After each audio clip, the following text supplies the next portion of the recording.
Hello, everyone. Welcome to this issue of the Reimagining Music podcast from New Harmony Line. And I am so pleased today to bring you Sydney Pratt. And I want Sydney to tell us, how do we know each other, because we have a very special connection. She was my mentor teacher back in the fall of 2018, which feels like a lifetime ago. I had my student teaching in Iowa City. I basically worked with her in her music tech rock band one-on-one flex music classrooms. So I got to see her do her curriculum and her lessons that were very, very well established. And I had never seen anything like her curriculum or her lessons. And I really fell in love with how much autonomy the kids got, how they really got to do stuff with instruments that were relevant to them. They got to work with songs that meant something to them. And I just thought I would love to utilize that at some point. It wasn't until I came to the private Catholic schools in my fifth year of teaching that I finally got to actually truly refine and utilize some of the stuff that she exposed me to. And so I'm hoping Hyperscore is another really valuable addition to what I'm already doing. And that's very sweetly said, Sydney. I didn't prompt you to say that, but that's very sweetly said. I know that you used Hyperscore when you were with me. We used it in the music tech class and also the flex music class. It's been a long time since you were exposed to that, and it was only a little tiny bit of your student teaching. But what's inspired you today to look into adding Hyperscore into your classroom? We have the standards that we're supposed to teach by, right? As I've been starting to incorporate my standards more, because this is my third year in the school, last year was all about making sure that I had lesson plans for every single week that I thought this is a really good foundation. And then the stuff that I love, I could hold on to and that I could refine and tweak. I'm trying to incorporate my standards more this year. I kind of noticed that most of the standards that I get to teach or most of the skills only revolve around performance or responding. They never really get to create anything. And so I thought it would be really nice to start actually incorporating these creation standards into some grade levels just to start being able to apply these standards, which are part of the Catholic school and the statewide music standards in Nebraska. But because of other priorities and other things that I've had to focus on, I just wasn't able to know how do I actually incorporate this into what I'm doing. So Hyperscore just seems like the answer for me. So we've had conversations over the last couple of years about how to get you started with Hyperscore. So we're going to try something fun this school year where I'm going to be following you through the school year as somebody who's new to teaching composition to students. And then you're going to give me feedback and I'm going to give you help and support. And we're going to see how this year goes with you trying to use Hyperscore for the first time. So one of the things we're going to look at is some of the materials that we have created.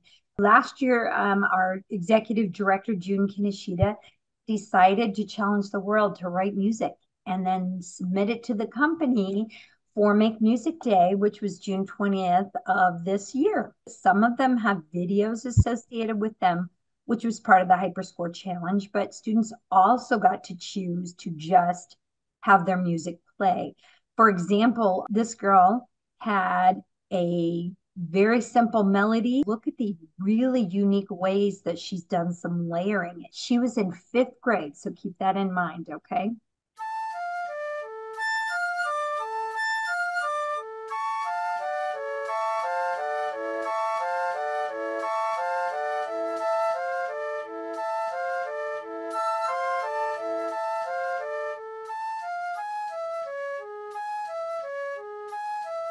Any thoughts Wow. on that, Sydney, as a music teacher, to think that a fifth grader with no instruction on intervals just created that piece of music with a simple four-note pad? This is just such a beautiful, simple example of the power of reverse pedagogy, where instead of teaching the kids about chords and intervals first, just letting them get to play and explore something and then just to stumble across it. And then because they've had the experience of accidentally finding it through the power of play and composition on their own time, they are able to learn about it that much more because then they have that, oh, well, I did that already. So now I'm never going to forget that because I've already done it. Just think if her teacher had gone on to talk about thirds and fifths, and then she pulls up her piece and says, look, right here, she had a third, and right here, she has a fifth. I agree with you very much that I love that this is not about me teaching them something, it's about them coming up with something. So let me thank you so much for letting me share that piece. As a new person to Hyperscore, I've been trying to think about what are the things that you're going to need when you're ready to start.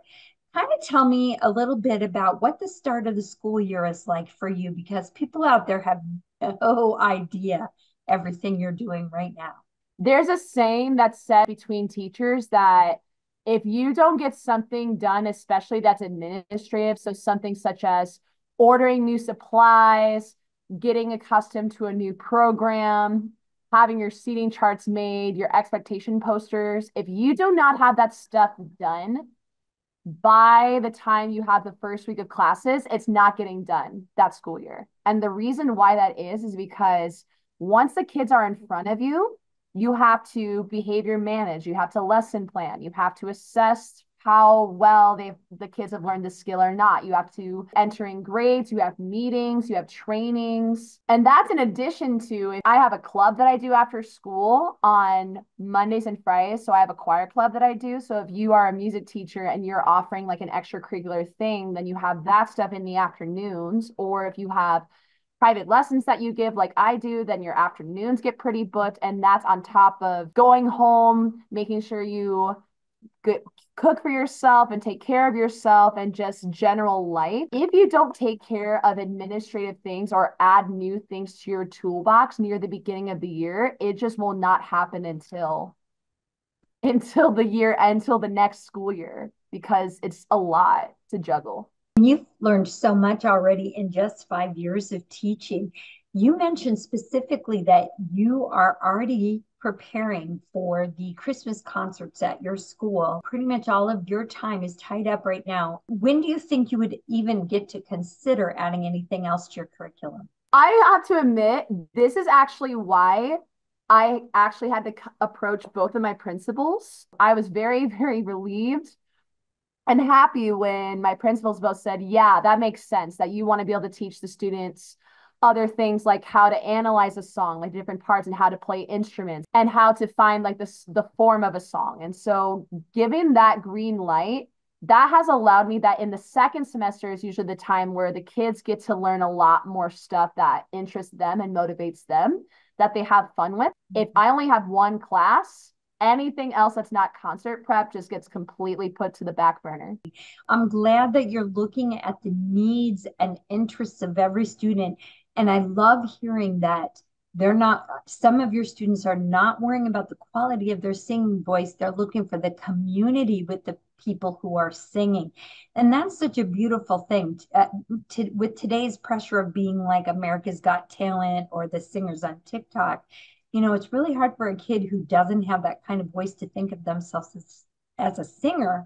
And you're promoting that. I really appreciate that in your curriculum. We are looking at doing Hyperscore after you finish your concert prep, but you're starting now to think about what do I have to do in order to get ready for that. I created these checklists, and you and I, one of the things we're going to do in this series is you're going to be my guinea pig and tell me what works and what doesn't work about the checklist and helping you to get started.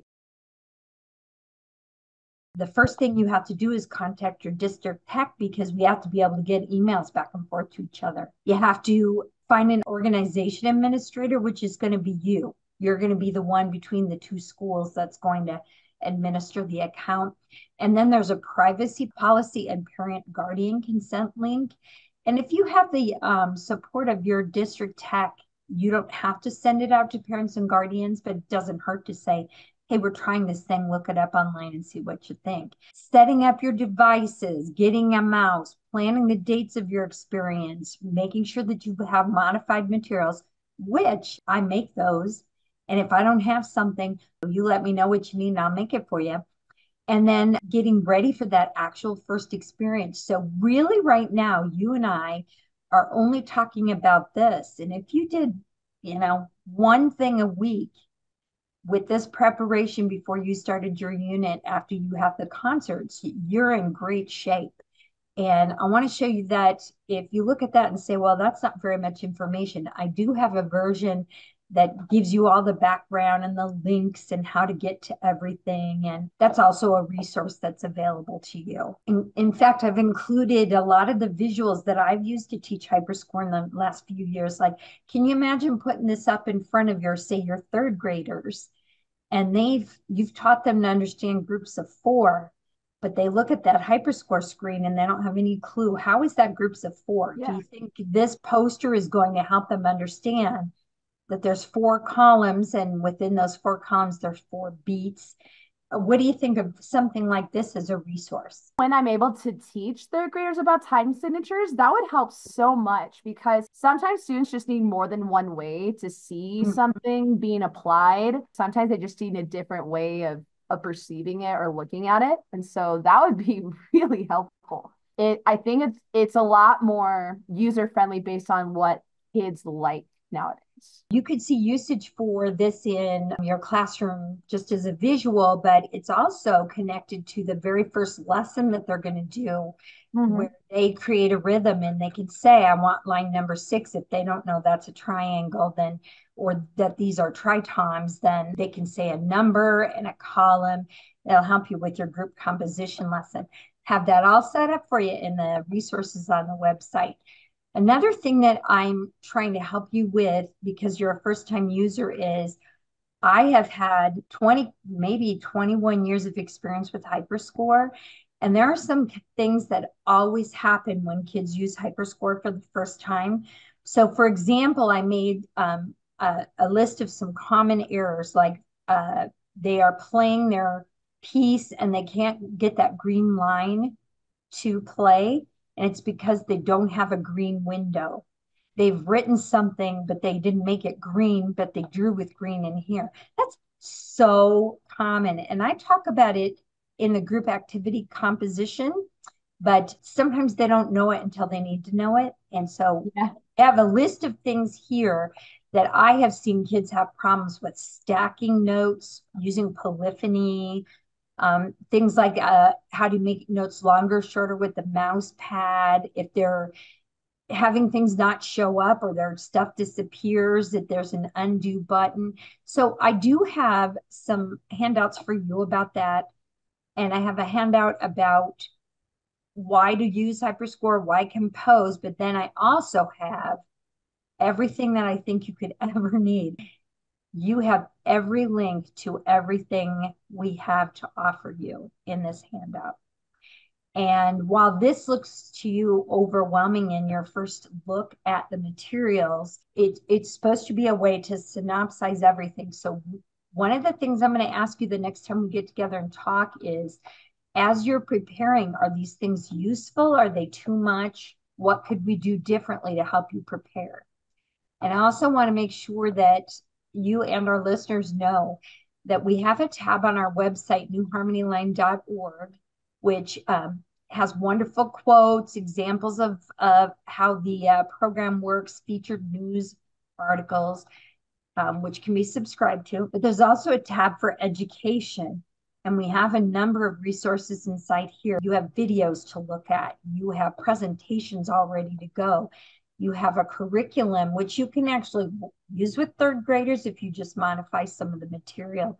You and I are talking about how to find instruments for one of your schools. I have kids that they want guitars, they want ukuleles, they want the instruments that they see being played in the music that they listen to, particularly outside of school, and I'm not able to offer them that yet. We have a lot of materials and resources for you. One of the things that you're very nicely going to do for us this year is help us to understand how we help that brand new teacher to hyperscore. So I very much look forward to talking to you as time progresses through the school year, Sydney.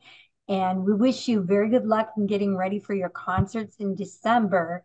But we want to make sure that everybody knows to come back because we'll be talking to Sydney again as she prepares for the unit. Thank you so much for listening and for your guys' time. I am really looking forward to actually being able to do the standards that not only is about performing it or just about responding to it, but actually being able to take that knowledge of those other skills that I've been doing in the other standards and actually create their own work. I think that will make them very excited. That's wonderful. We hope so too. Thank you for everyone listening today. And don't forget to come back and listen to our conversations with Sydney in the future. Thank you so much. Bye.